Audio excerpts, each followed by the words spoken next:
अच्छा बाबू, हम भोजपुरी लोकगीत बिरहा गायक कलाकार मदनेश पटेल अपने साथी कलाकारों के साथ मेलोडी लैब स्टूडियो जौनपुर के माध्यम से एक बिरहा जिसका शीर्षक है हाथरस गैंगरेप एवं हत्याकांड उर्फ दिन दहाड़े खेत में बलात्कार। इसके पहले जो बिरहा मैंने आप लोगों के बीच में भेजा था उससे आप लोगों का काफी प्यार दुलार आशीर्वाद मिला है और हमें आशा नहीं पूरी विश्वास है कि आप लोग इस बिरहा को जरूर पसंद करेंगे तथा लाइक शेयर और सब्सक्राइब करेंगे। 4 लाइन की भूमिका है, गौर करेंगे बाबू।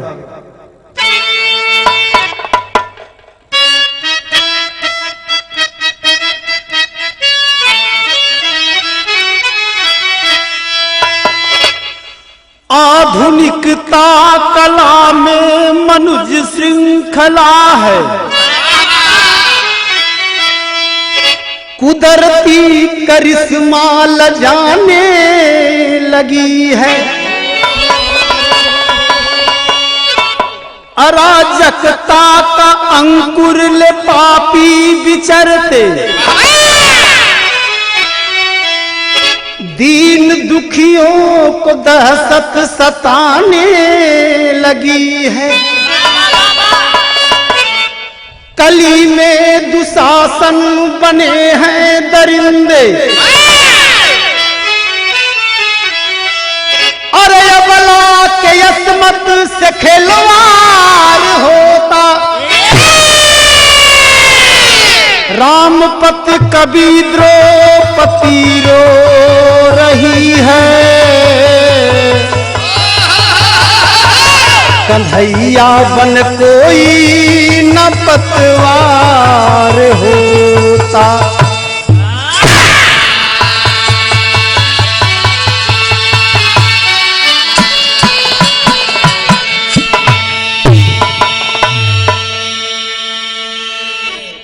अच्छा बाबू, आज हमारे इस हिंदुस्तान में बहन बेटियों के आबरू से खिलवाड़ हो रहा है। पग पग पे दरिंदे घात लगाए बैठे हुए हैं, लेकिन इस कलयुग में द्रौपदी की रक्षा करने के लिए कोई कन्हैया सामने नहीं आ रहा है। एक लाइन गजल का नमूना बलाल कैसे बा।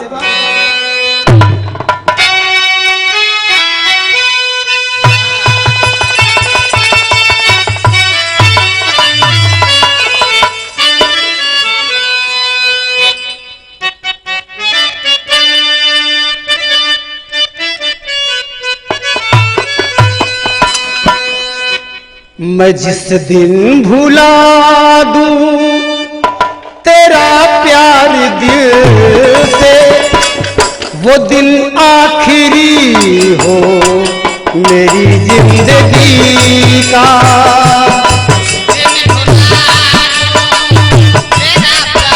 क्या बात है, क्या बात है।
अच्छा बाबू, ई तो तर्ज बा, लेकिन ये तर्ज से बढ़िया फर्ज बा। कवि जी ने बिरहा में भाव दिया, पापी अगर त्याग दे पाप दिल से, पापी अगर त्याग दे पाप दिल से, भूल जाए दामन लगा गंदगी का।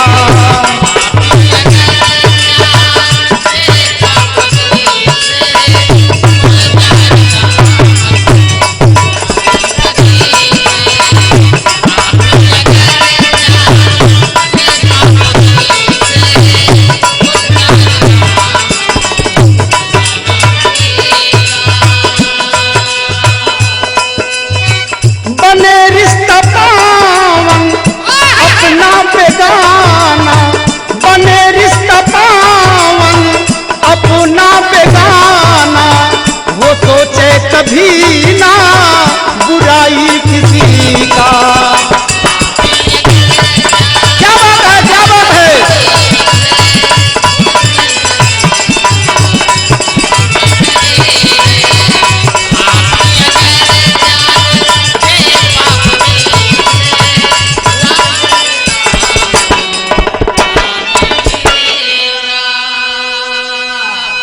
अगर बाबू पापी अपने अंदर से पाप को मिटा दे तो इस धरती से पाप अत्याचार का नाम मिट जाएगा,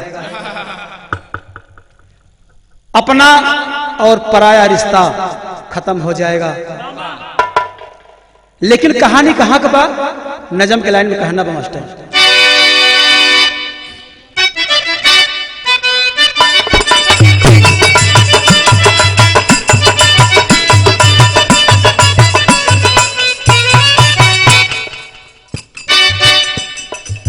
हाथरस जिला अंदर चंद पायक थाना है, हाथरस जिला अंदर चंद पायक थाना है, बुलगढ़ी गांव 600 ठाकुर का घराना है।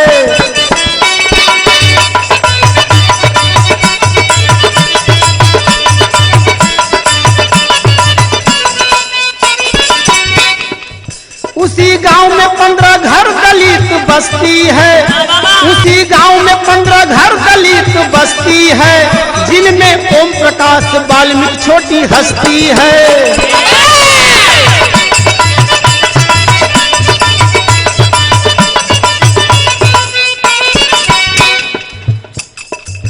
बेटा तो एक बेटी रामा देवी नारी है, बेटा तो एक बेटी रामा देवी नारी है, मनीषा बेटी खूबसूरत बड़ी प्यारी है।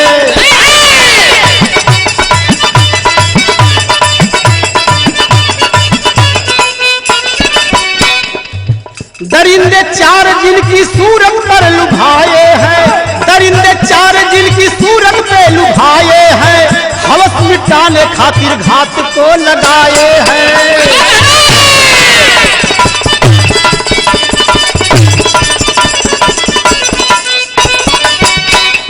2020 14 सितंबर महीनवा में माई बेटी चारा काटे चली हो दिनवा में।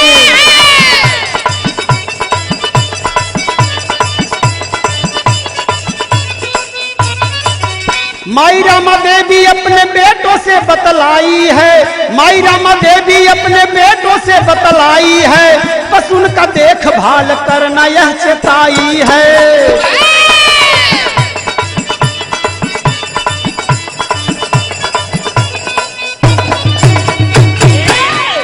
अच्छा बाबू, पहले कहानी समझ ले आप सब। कहानी का हमक बा हाथरस जिला के अंदर चंदपा एक थाना पड़ता है बाबू, जिसके अंतर्गत बुलगढ़ी एक गांव बताया गया, जिसमें 600 ठाकुर घराना और उसी गांव में 15 घर दलित परिवार रहता था, जिनमें ओम प्रकाश वाल्मीकि एक छोटी हस्ती के रूप में थे बाबू, जिनके पास एक सुंदर सी नारी थी जिनका नाम रामा देवी बताया गया, और उनके 2 लड़के और 1 लड़की जिनका नाम मनीषा वाल्मीकि बताया गया। 14 सितंबर 2020 के दिन दिन में माई और बेटी दोनों पशुओं के चारा काटे चल दे बाबू। उधर 4 दरिंदे घात लगाकर बैठे हुए हैं कि मनीषा खेत में चारा काटने आएगी। माई अपने लड़कियन के समझा के चल देले खेत में चारा काटे खातिर बाबू। लेकिन यहां एक लाइन बिरहा में तर्ज लगल। कौन तर्ज है मास्टर?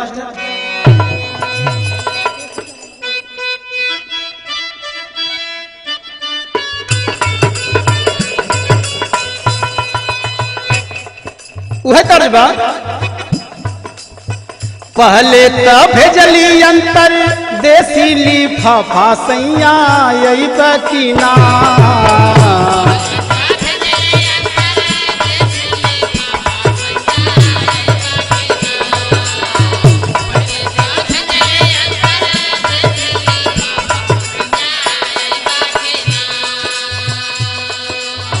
बैरन में लिखतानी तोहके परदेसी राजा अइब की ना।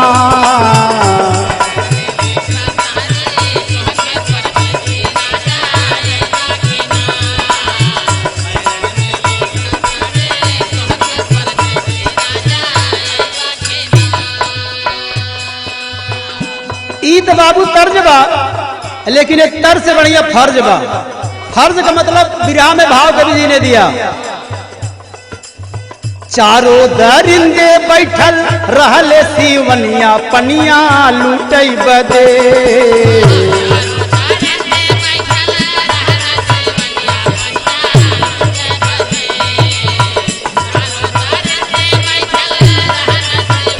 जिया भैया जिया।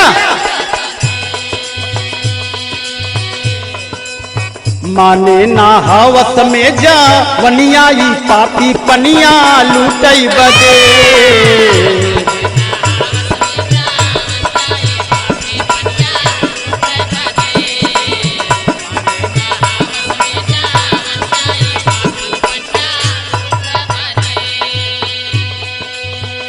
माई और बिटिया पशु के चारा काटे खातिर खेत में चल देहलीन बाबू। लेकिन वही समय भयल का माई से 100 मीटर दूरी बेटी चारा काटे।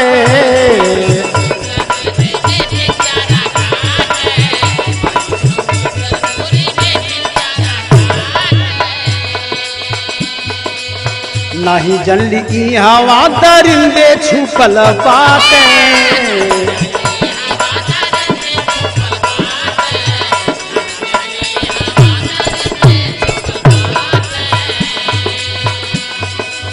मुहवा दबा के चारों कैले न दनिया पनिया लूटई बदे। जिया भैया जिया।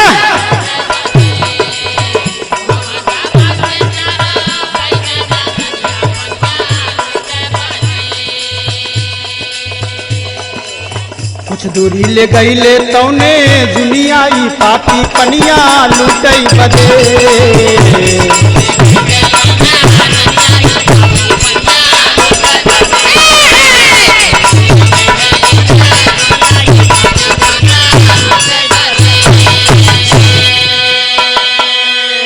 अच्छा बाबू, माई बेटी दुनौन खेत में चारा काटत है। माई इधर चारा काटत है, वो बिटिया 100 मीटर के दूरी पे चारा काटत है। और चारों दरिंदे घात लगा के बैठल है बाबू। और चारों दरिंदे कैलन का बिटिया मनीषा का मुंह दबा करके कुछ दूरी लेके गलन बाबू। और मनीषा के साथ है बलात्कार कैलन। लेकिन भयल का एक लाइन बिरहा में तर्ज लगल मास्टर।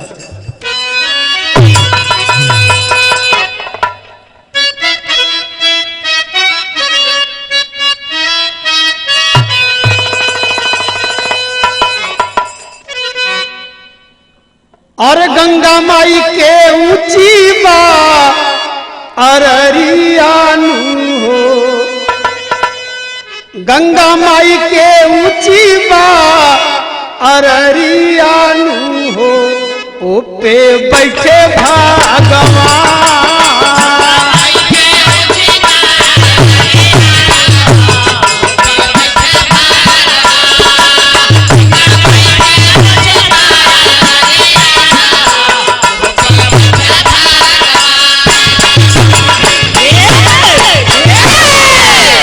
बाबू तर्ज बा, लेकिन कवि जी ने बिरहा में भाव दिया। मनीषा चरहुन पापी के पैर पकड़ के अपने इज्जत के भीख मांग रही है बाबू, गुहार लगावत हो, लेकिन कवि जी ने बिरहा में लिखने का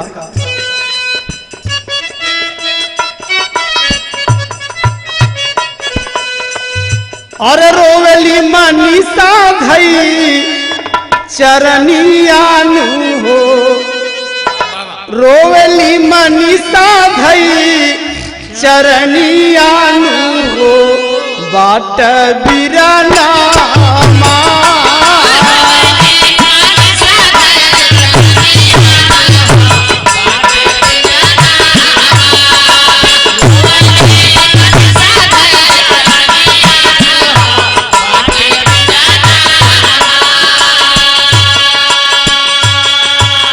हम तो तोहरे गाँव के बहिनिया न हो, हम तो तोहरे गाँव के बहिनिया न हो, बाट बिरना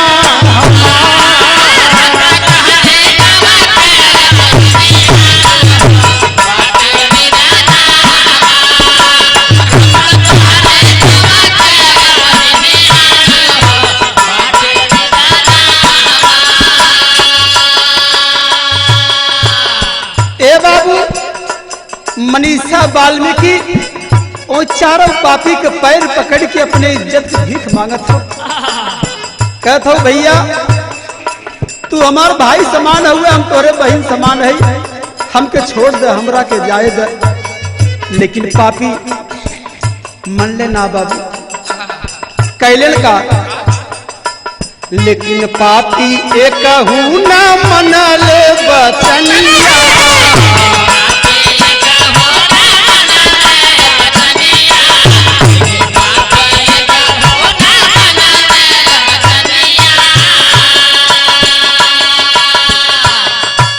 हवस मीठा के काटी लिहले जवनिया,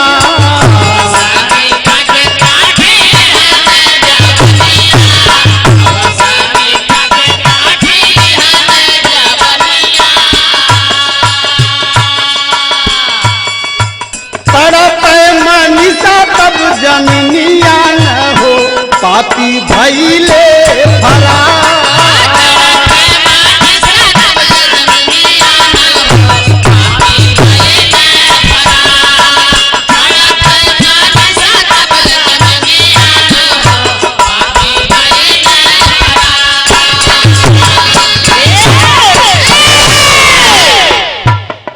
अरे खोजत माई पहुंची तौने दुनिया न हो, खोजत माई पहुंची तौने दुनिया न हो, बेटी पड़ली लाचार,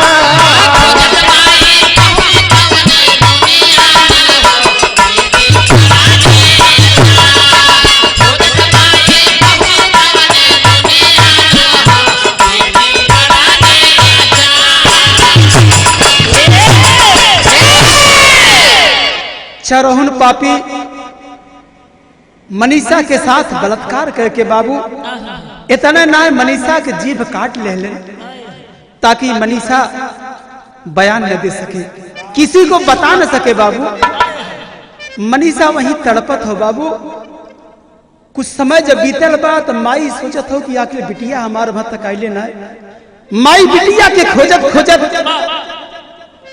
पहुंचल बा और देखा था कि बिटिया तड़पत हो, खून से लथपथ हो बाबू। तो बहल का एक लाइन बिरहा में तर्ज बा, कौन तर्ज बा?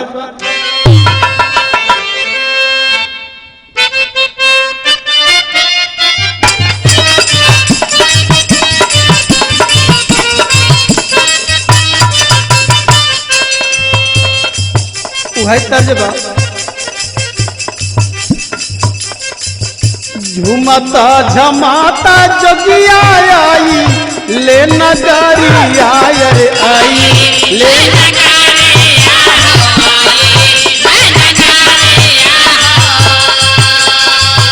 झुमता झमाता जोगिया आई, ले नगरिया रे आई, ले नगरिया हो झुम झूमता जमाता जोगिया जाल हो रहा।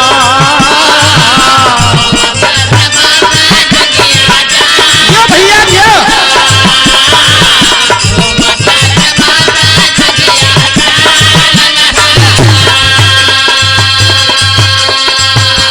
लेकिन कवि जी ने विरहा में भाव दिया, बुद्धिया में लेके माई कर लीरुदाना वायर कर,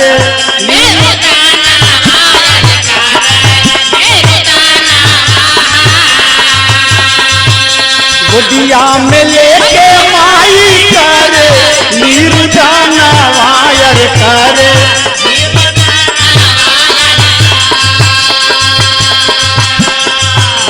बुद्धिया में लेके माई कर लीरुदाना वायर कर, लीरुदाना वाहो पूछल भेदवा तिखारन हो रहा।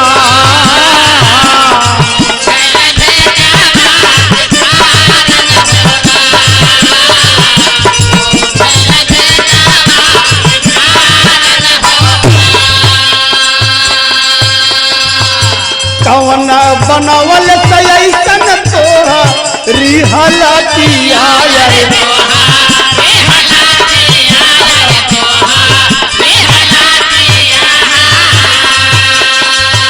कौन बनवल सैसन तोहा रिहला किया तोहा रिहला किया हो, पीटी पीटी रोवेली कपारन हो रहा।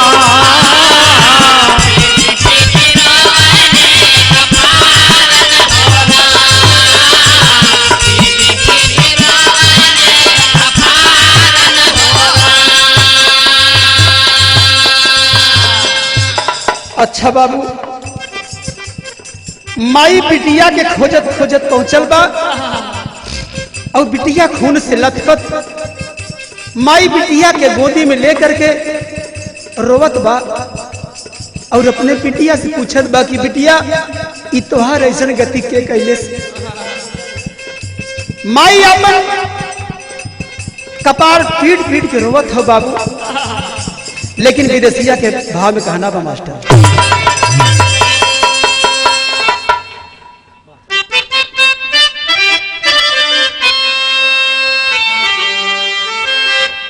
खूनवा से लथपथ तड़पे कुमरिया हो, और गौवा के लोग आए सुनी के रुदना, देख के हालत सब अवाक होई गईले हो, अलीगढ़ अस्पतालिया में लाए तौने छना,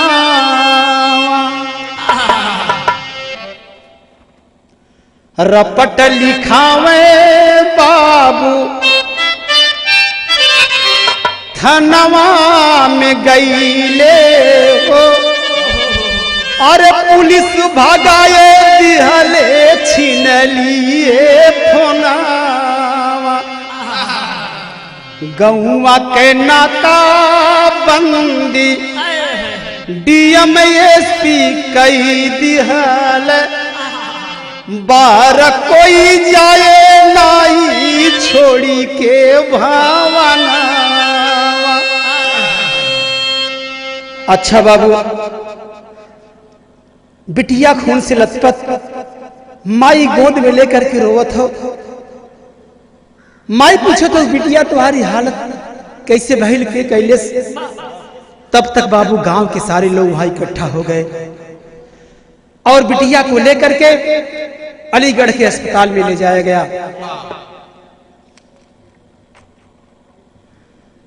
और मनीषा वाल्मीकि के पिताजी थाने में रिपोर्ट लिखाने के लिए गए बाबू, लेकिन वहां की पुलिस प्रशासन ओम प्रकाश वाल्मीकि को वहां से भगा दिया और हाथरस के डीएम और एसपी बूढ़गढ़ी गांव में नाकाबंदी कर दिए। कोई न तो गांव से बाहर जा सकता था और ना ही कोई गांव के अंदर आ सकता था। लेकिन बिरहा में टेरी के भाव में कहना है,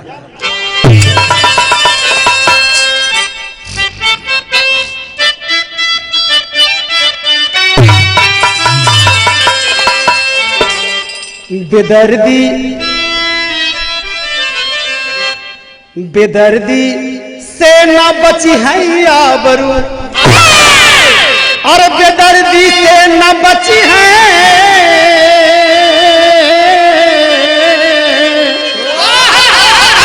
हो बेदर्दी से ना बची है आबरू। राम के राज में ऐसा फैलल गुंडागर्दी, राम के राज में ऐसा फैलल गुंडागर्दी, बेदर्दी से ना बची है आबरू। आज बाबू राम के राज में इतनी बड़ी गुंडागर्दी फैली हुई है, फिर भी प्रशासन की आंख नहीं खुल रही है। लेकिन बिरहा में एक लाइन गीत रखल मास्टर,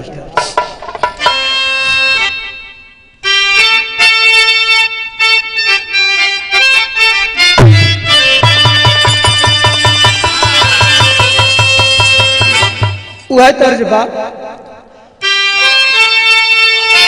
और काचे ही बस के बहनिया, और काचे ही बस के बहनिया, बहनी लचता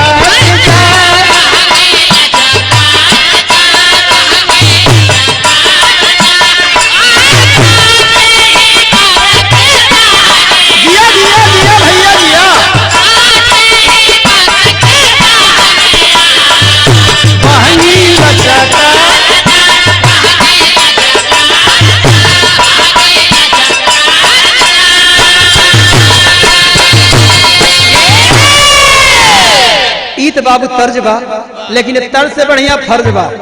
कवि जी ने बिरहा में भाव दिया, माई बाबू धई के चरनिया,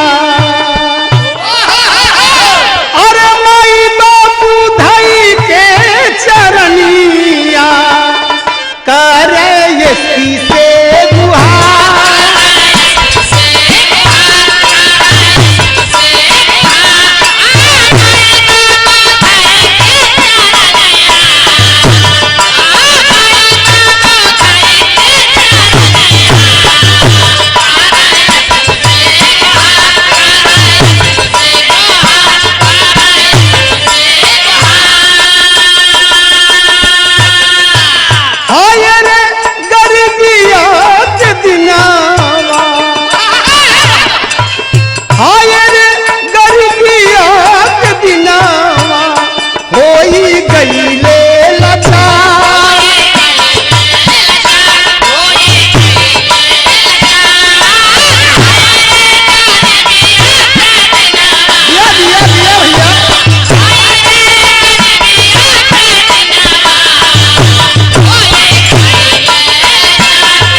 माई बाबू दुनों जाके बाबू हाथ रस के एसपी से गुहार लगावत है बाबू। लेकिन अंतरा के भाव में कहना वाला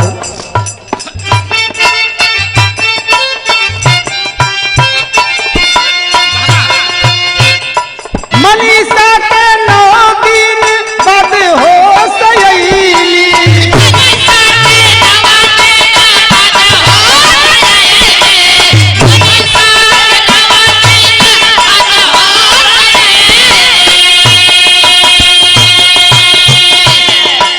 कटली जब बन कुछ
बाबू अलीगढ़ के अस्पताल में 9 दिन के बाद जब मनीषा वाल्मीकि के होश आयल बा, तब मनीषा जबान से कुछ बोल ना सकल।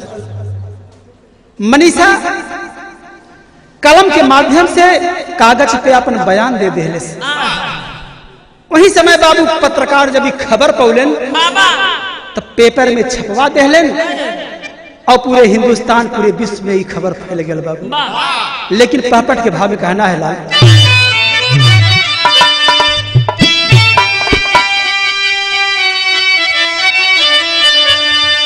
अरे इतना लिख के कैली बंद नया नवा जनवा गाड़े में,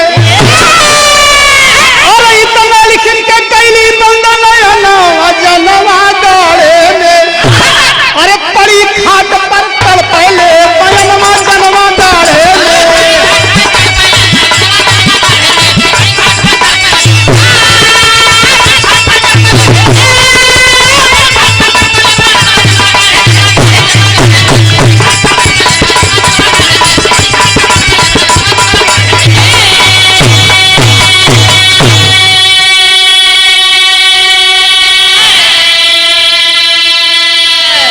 अरे 15 दिन के बाद में लेकर अरे दिल्ली गई आई हो, सफदरगंज के अस्पताल में अरे भर्ती किए कराई हो। अरे 30 सितंबर को उड़ गई सुगना जनवा गाड़े में, अरे लाश ले बैठे डीएम के समनवा जनवा गाड़े में।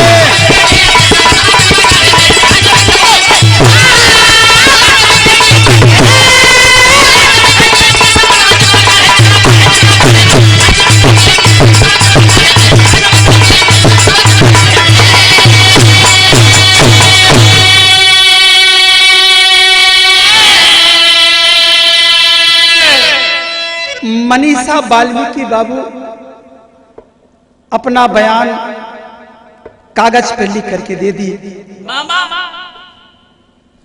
15 दिन के बाद उसकी हालत बिगड़ने लगी बाबू, और वहां से उसको लेकर के दिल्ली के सफदरगंज अस्पताल में भर्ती कराया गया। लेकिन बाबू देखा 30 सितंबर को मनीषा सफदरगंज के अस्पताल में अपने प्राण को छोड़ दी बाबू। लेकिन अल्लाह के भाव में गाना बना,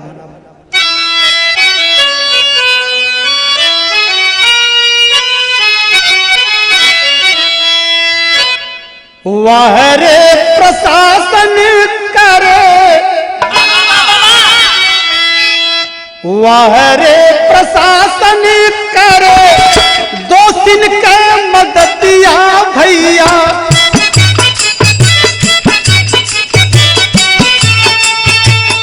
हुआ यार पुलिस दिहल मारी के भागाई,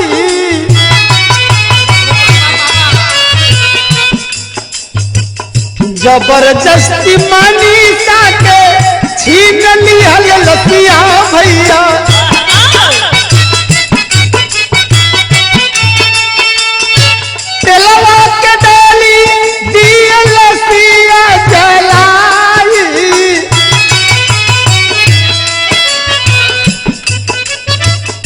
लसिया जलावत की पहुंच मीडिया वाले भैया। कैमरा में लिहल तुरंत वीडियो बनाई,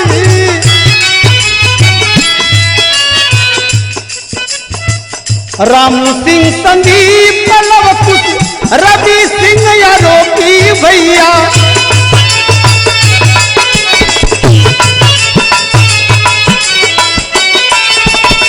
मीडिया वाले दिए कैसे कोर्ट पहुंचाई, डीएम एसपी दोनों जन को कोर्ट तलब कैले भैया।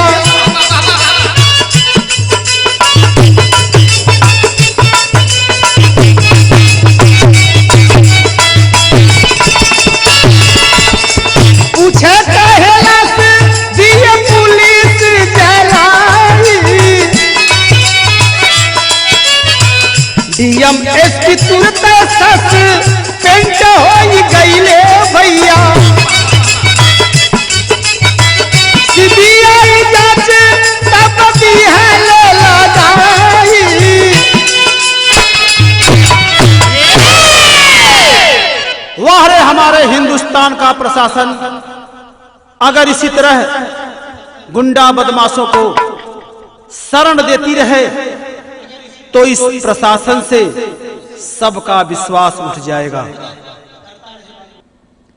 ए बाबू, जबरदस्ती पुलिस प्रशासन मनीषा वाल्मीकि की लाश को छीन लिए बाबू, और रात को तेल डाल करके मनीषा की लाश को जला दिया गया बाबू। मीडिया वाले ई बतिया के कैमरा में कैद कर लेन और हाई कोर्ट तक पहुंचा दे बाबू, जिसमें डीएम एसपी दोनों सस्पेंड कर दिए गए बाबू, और भारत सरकार ने सीबीआई जांच कराने का आदेश दे दिया।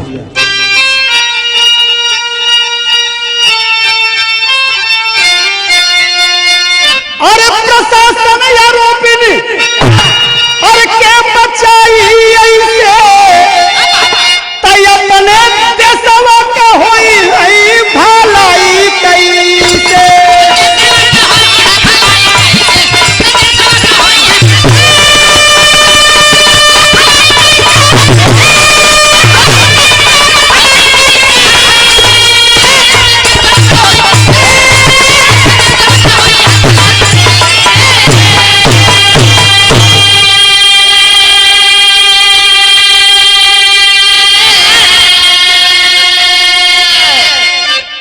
अगर बाबू इसी तरह पुलिस प्रशासन आरोपियों को बचाएगी तो लोगों को कानून से विश्वास उठ जाएगा।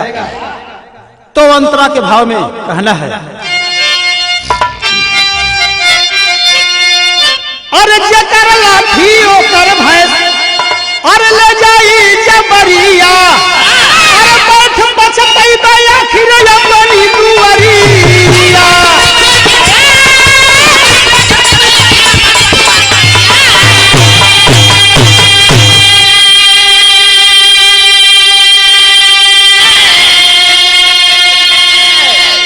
पहले की कहावत हो कि जिसकी लाठी उसी की भैंस, लेकिन आज इस कलयुग में ये सूत्र साबित होता हुआ।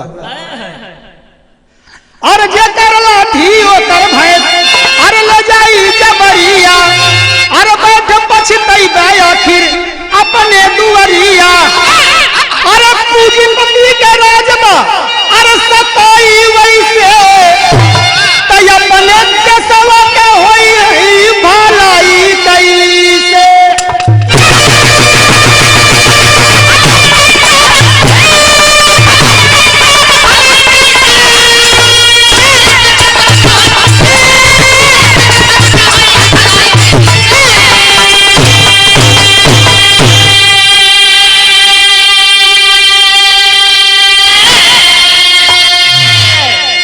आज बाबू सच्चाई बा कि पूंजीपति के राज बा, गरीबन के कोनो सुनवाही ना बा।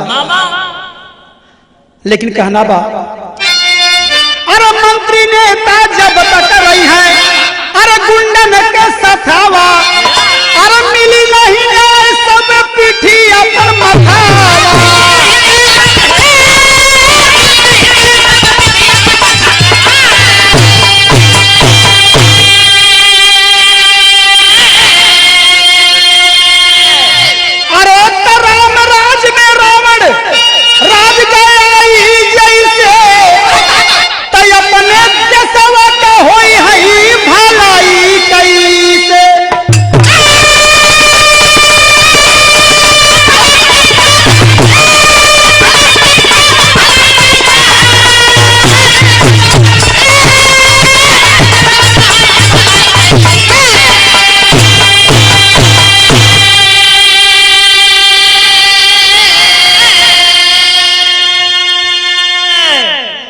आज सच्चाई है बाबू, अगर मंत्री और नेता गुंडों के साथ में मिल जाए तो समझना चाहिए कि रावण राज फिर से आ गया है। उसमें कोई दूसरी बात नहीं है। गुरु बिहारी रमन भागीरथी का यह संदेश, श्यामा रघुबर सभा जीत बचा लो अपना देश। अरे बेदर्दी सेना बची है आबरू, अरे तो बेदर्दी की सेना बची है आबरू